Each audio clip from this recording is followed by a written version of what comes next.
funny types of writing like Step Down Sheikh Hasina, and in Bangla Killer Hasina, and many types of funny and angry types of writing here. And we want to remove this and start it a new Bangla.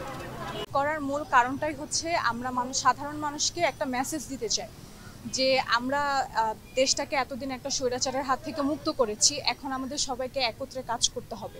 এগুলো আসলে সমাজের মানুষকে এক একটা message দিতে চাচ্ছি আমরা। তারা রাস্তা দিয়ে হেঁটে যাবে, তারা দেখবে, তারা জানবে যে স্টুডেন্টরা এবং আমরা সবাই মিলে যদি কাজ করি তাহলে আমরা দেশটাকে সুন্দরভাবে গুছাতে পারবো।